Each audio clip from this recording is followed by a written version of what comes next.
Life had been simple. At least I had convinced myself. I was young, ambitious, in love, and most importantly, I had a plan. My girlfriend Ava and I were planning our future. We were both in college, determined to finish our degrees, to take on the world together. My parents were supportive. They were the typical picture perfect church going couple. The kind of people who never missed a Sunday service, who preached about hard work and family values. They were strict, yes, but they were always there when you needed them, or at least that's what I thought. Ava and I had been together for 2 years. We met at freshman year and connected instantly. We had our dreams, big dreams. I had always thought I would get a steady job, eventually pay off the college loans, and maybe get a house in the suburbs. I could already picture it. Us, a dog, a family, the typical American dream, but nothing had prepared me for the storm that was coming. It was late one night when Ava told me she was pregnant.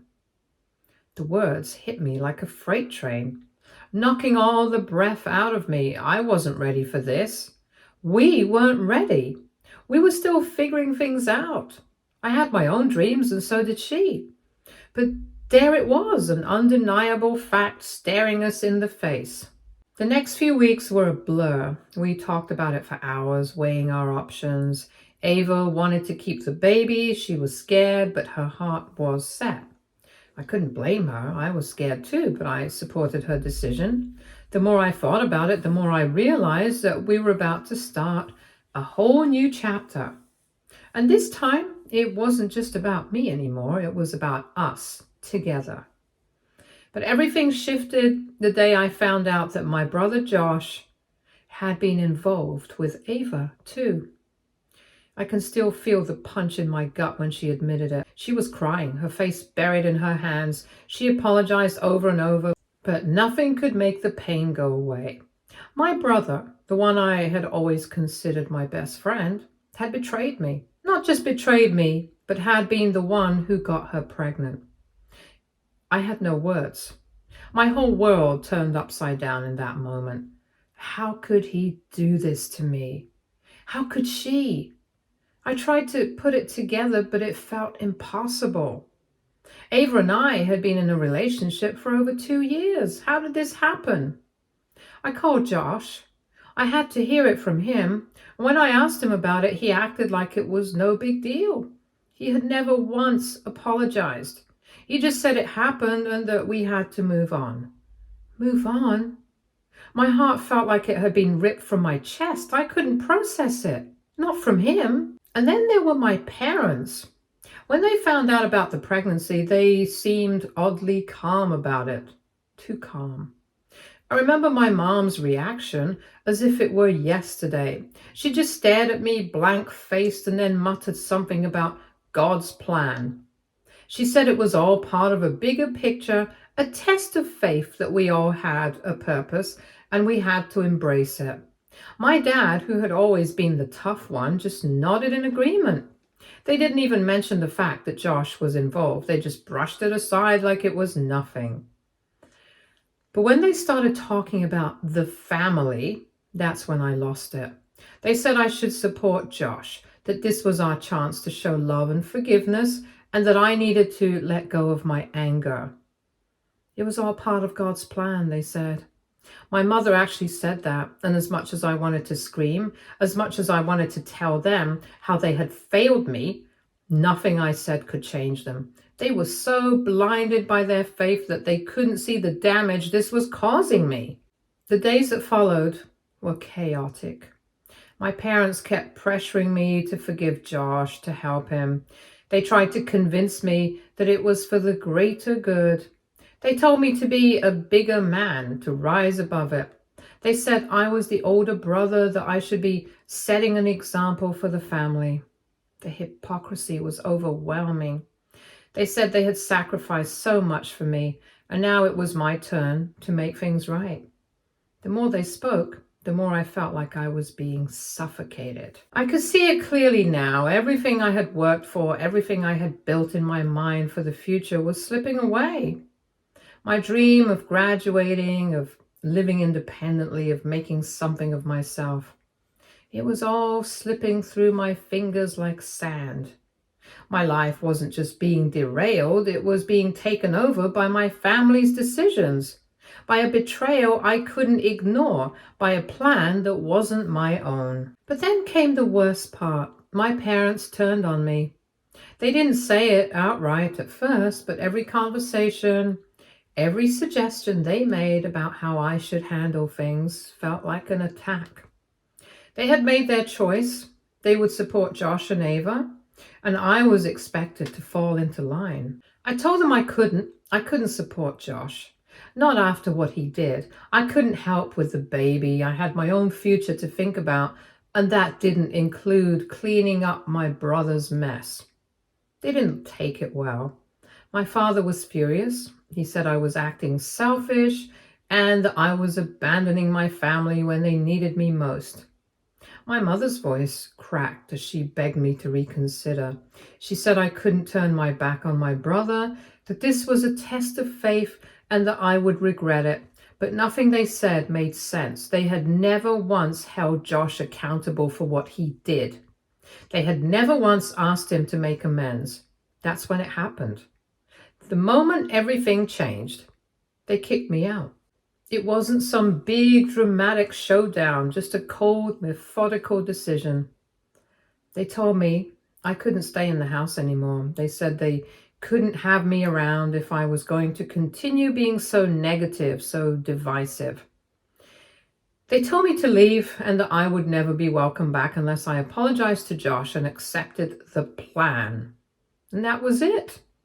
They took my college fund, the money I had worked so hard to save and given them for safekeeping, and used it to turn my room into a nursery for the baby. I felt my whole world crumble. The room that had once been filled with dreams and hope was now being repurposed for a child that wasn't even mine. My future, my education, my freedom was being erased in favor of a mess I had no part in. My parents said it was God's plan. They said it was all part of a higher purpose, but I couldn't see it. All I could see was the wreckage of everything I had worked for, of everything I had believed in. They didn't even apologize. They just said it was what had to be done. And they were right in their eyes. This was their path now. And I was just supposed to accept it. So I walked out the door. And for the next 3 years, I didn't look back. The first few weeks after I left felt like a blur, as if my whole world had been flipped upside down. I stayed with a friend for a while, crashing on his couch, feeling the weight of everything that had just happened. I hadn't planned on it, but it was the only option. I had no home, no support system, and nothing but my own stubborn pride to cling to. I didn't want to feel sorry for myself, but that didn't stop the wave of resentment that washed over me every time I thought about how everything had fallen apart. I couldn't get my college fund back. I had no money to sue them. The worst part was the silence. For the first time in my life, I wasn't part of my family's plans. I wasn't part of anything. No phone calls, no text messages, no invites for dinner. It felt like they had just erased me. My parents, who had once promised me the world, had now closed their doors, treating me like I was the enemy. Every time I tried to call them, I was met with nothing but cold responses or talks about the baby. They didn't even try to understand. All they cared about was Josh and Ava and that baby. I wasn't even a footnote in their lives anymore. And Josh? He was everywhere. My parents constantly talked about him, how he was taking responsibility, how he was stepping up for Ava, how he was going to be a great father. They acted like nothing had happened between us. They acted like I was the one who had betrayed them by refusing to help. It didn't matter that he had crossed the line in the worst possible way. To them, he was the one they could pour all their hopes into. It didn't make sense. I had given everything to help them, to do the right thing. But when I needed them most, they had turned their backs on me.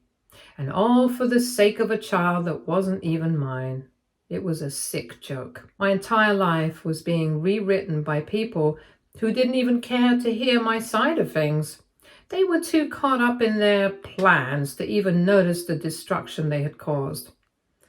I spent the next few months just trying to get by.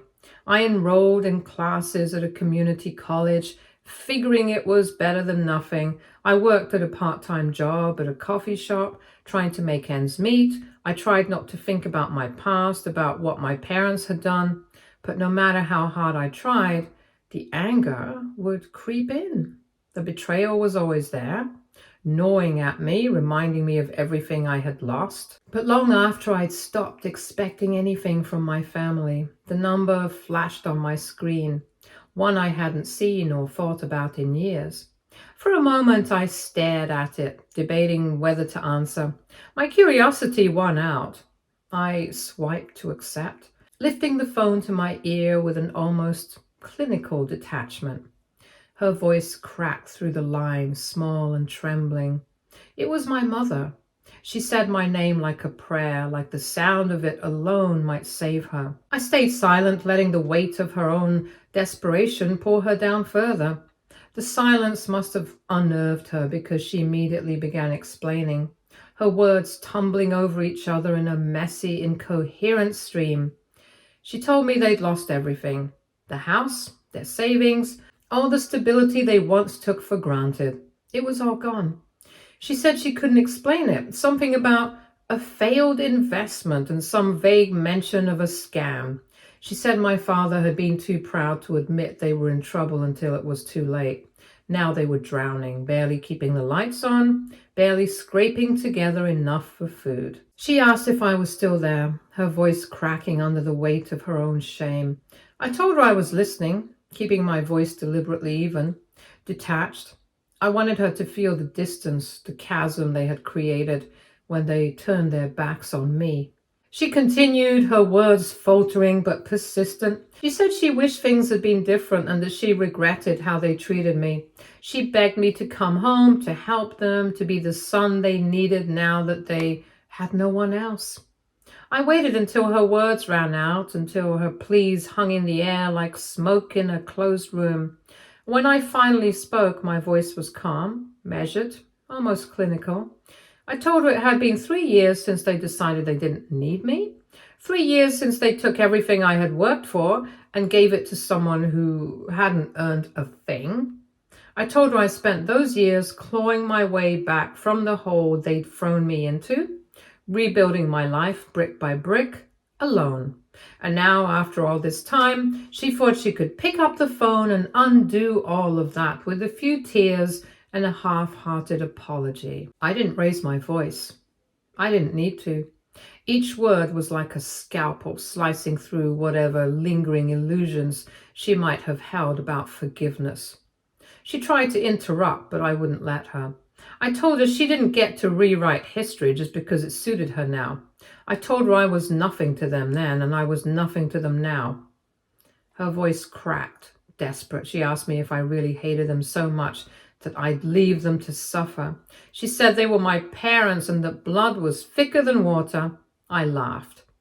A sound that even startled me. I told her that blood only seemed to matter to them when it was convenient, when they needed someone to clean up the mess they made. Then I said the words I knew would cut the deepest. I told her I was just a mere human, incapable of understanding God's plan. I said it with an edge sharp enough to draw blood, throwing her own holy words back at her. I reminded her of the countless times she told me to accept God's will, to put my own feelings aside for the sake of the family. I told her that if this was God's plan, who was I to interfere? She should accept it just as she expected me to accept being cast out. She sobbed into the phone, begging me to reconsider. She said they were sorry that they'd learned their lesson, but I didn't waver. I told her that their repentance was between them and God, not me.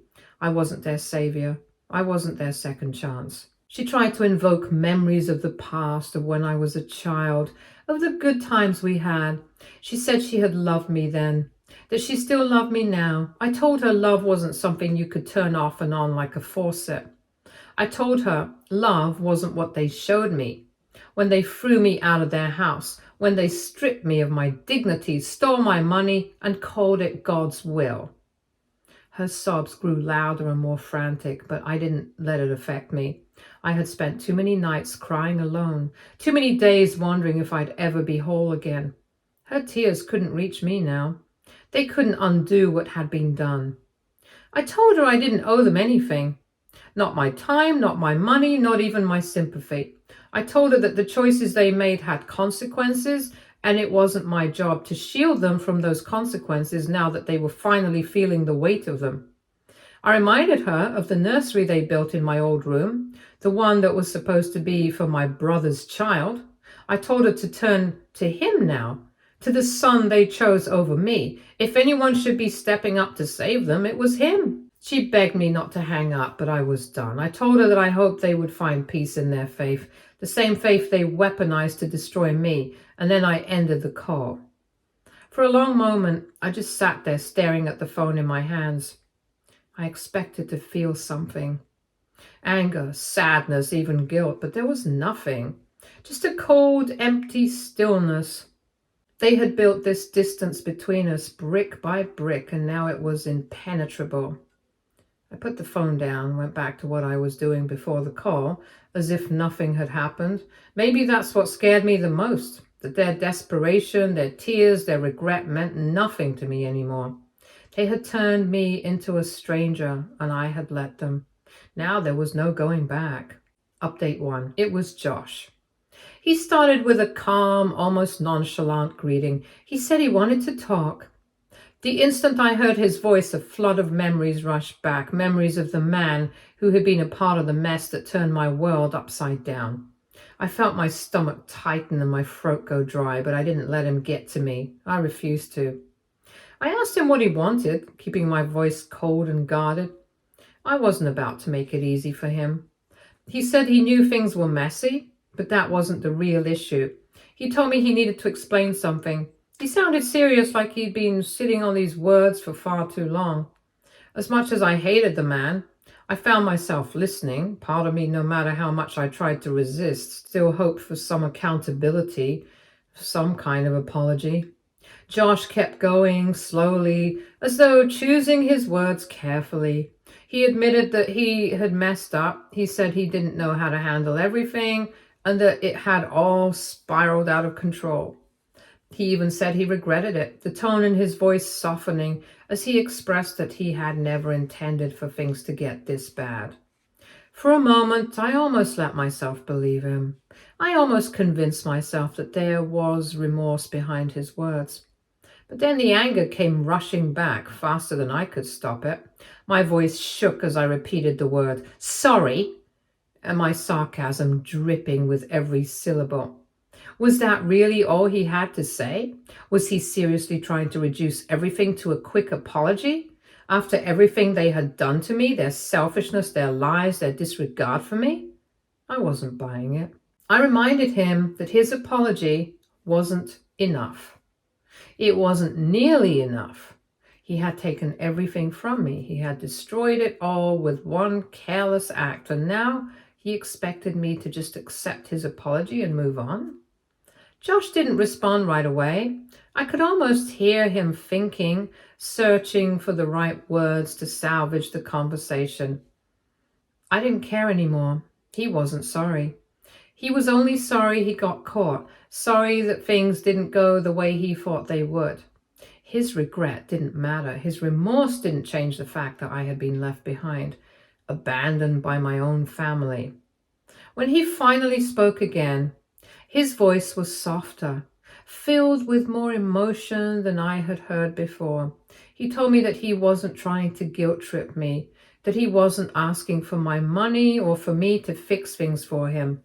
He said quietly that he was trying to make things right, for me, for Ava, for the baby. I could feel the weight of those words hanging in the air between us, but no matter How sincere he sounded. It didn't matter. He couldn't fix this. Not now, not ever. I couldn't keep listening. I snapped at him, telling him to stop. I didn't want to hear it anymore. It was about him and the damage he had done, the choice he had made to hurt me and turn his back on everything we had once been. Nothing he said could change that. Josh's voice wavered as he apologized again. This time it sounded more desperate, but I was done. I had heard enough. He could say sorry 1,000 more times, but it wouldn't undo the pain. It wouldn't fix the wreckage he had caused. I told him I didn't want to hear it, and with that, I hung up the phone.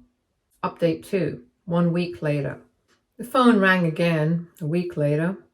This time it was a different name on the screen. Ava, my brother's wife, the mother of the child they'd thrown me out to make room for. For a moment I debated answering, but curiosity won out again. I wanted to hear what excuse she could possibly have for inserting herself into this mess. Her voice was soft, almost timid, as if she were walking on eggshells. She greeted me tentatively, saying she hoped I was doing well, and it had been too long since we last spoke. I didn't respond, letting the awkward silence stretch out between us. I wasn't going to make this easy for her. Finally, she got to the point. She said my mother had told her about the call last week, about how things were bad, really bad. She said she understood why I was upset, but she begged me to think about my nephew. She said he was innocent in all of this, that he shouldn't have to suffer because of the mistakes of the adults in his life. I felt the anger start to bubble up, slow and insidious. She had the audacity to call me, to ask me to fix the disaster they created. And now she was dragging a child into it? I clenched my jaw, trying to hold back the storm brewing inside me. But she kept going. She said my nephew adored me, even though we'd never met. She said he deserved a chance at a good life, and if I could just find it in my heart to forgive them, I could make all the difference. I cut her off, my voice low and cold. I told her to stop. I told her I didn't want to hear another word about that child. I told her that if she thought mentioning him would magically erase the years of pain and betrayal I endured, she was even more delusional than I thought. She stammered, clearly taken aback by my tone. She said she wasn't trying to upset me, that she just wanted me to see reason. She said family was supposed to stick together, especially in times of crisis. That's when I lost it. I told her that she had no right to lecture me about family, not after everything they'd done. I reminded her how they threw me out like trash to make room for her and her child. I reminded her how they used my college fund to prepare a nursery for the son of the man who had betrayed me in the most unforgivable way. I told her that if she wanted to talk about family, she should look to my brother, the chosen one. Where was he now, huh? Why wasn't he the one stepping up to save the day? She tried to defend him, saying he was doing his best, that he was working hard to support their family. She said he was under a lot of stress and they just needed a little help to get back on their feet. I laughed, bitter and sharp. I told her that her husband had been a selfish, reckless leech his entire life, and I doubted that had changed. I told her that if she married him expecting anything different, that was her mistake, not mine. I told her I didn't owe her or him or their child a damn thing. She started to cry, her voice cracking as she begged me to reconsider. She said she didn't know how they were going to make it, that they were on the verge of losing everything. She said she was scared for her child's future and that she didn't know where else to turn. Her tears did nothing but fuel my anger. I told her if she was scared, she should have thought about that before she got involved with my brother. I told her that she made her bed, now she had to lie in it. I told her that her child's future was her responsibility, not mine, and that if she wanted to play the victim, she'd have to find someone else to buy into her sob story. She tried one last time, her voice trembling. She said she knew I was a good person, that deep down I still cared about my family. She said she believed I could find it in my heart to forgive them for the sake of the child, if nothing else. That was the last straw. I let the words pour out of me, sharp and cutting. I called her a coward for thinking she could use a child to manipulate me. I called her delusional for believing I would ever forgive them. I called her selfish for expecting me to clean up the mess her husband created. I told her that she and my brother were perfect for each other, two people who took and took without ever giving anything in return. By the time I was done, her sobs were uncontrollable. She tried to say something, but I didn't let her. I told her to save her tears because they wouldn't work on me. I told her to tell my parents, my brother, and anyone else who cared to listen that I was done being their scapegoat. Before she could respond, I hung up. My hands were shaking, not from regret. It was the kind of anger that left a bitter taste in your mouth, the kind that burned long after the flames had died down. I sat there for a while, staring at the phone in my hand. I thought about the child she'd mentioned, the innocent she had tried to use as a bargaining chip. For a fleeting moment, I felt a pang of guilt, but it passed quickly. That child wasn't my responsibility. He wasn't my problem. I wasn't the one who brought him into a world of chaos and instability. No, that was on them. My brother, his wife, my parents. They made their choices. They destroyed their lives with their own hands, and now they were scrambling to find someone to blame, someone to save them. But that someone would never be me. Update 3, 15 days later. When the call came from the church, I was surprised. I hadn't thought about them in years. Religion had been such a central part of my family's life growing up, yet it had always felt more like a tool for control than a source of comfort. The voice on the other end introduced himself as Pastor Daniel, someone I vaguely remembered from my teenage years. He said he hoped I remembered him and that he was calling to talk about my family. I braced myself, expecting the usual guilt trip or moral lecture. Instead, his tone was calm, measured, and surprisingly understanding. He said he wasn't here to take sides or pressure me into anything, but wanted to mediate if I was open to it. He explained that my parents had reached out to the church, desperate for help, and mentioned my estrangement. He thought it might be worth a try to hear my side of the story before assuming anything. Something about his approach disarmed me. There was no judgment in his voice, no implied obligation. He made it clear that this was entirely my choice and that he respected my right to refuse. For the first time in years, I felt like someone was willing to actually listen, not just preach. I agreed, but on my terms. I told him this wasn't going to be a sob story or a moment of reconciliation. If he was calling to play peacemaker, he needed to understand everything. He agreed and asked if I'd be willing to share my side of things. I started slowly, recounting the events that had led to my estrangement. My tone was controlled, almost clinical, as if I were recounting a story that had happened to someone else. Pastor Daniels listened quietly. His only response is the occasional hum of acknowledgement. I told him about the years that followed, the anger and heartbreak, the sense of betrayal that never quite went away. I described how I'd rebuilt my life piece by piece without them, and how their recent attempts to reconnect felt like nothing more than a desperate bid to use me again. When I finished, there was a long silence. I could hear the faint crackle of the line as Pastor Daniels processed everything I'd said. Finally, he spoke, and his voice was filled with something I hadn't expected: compassion. He said he was deeply sorry for everything I'd been through, that no one should have to endure such betrayal, especially from their own family. He said he hadn't realized the extent of what had happened, and it was clear my parents had only given him a partial version of events.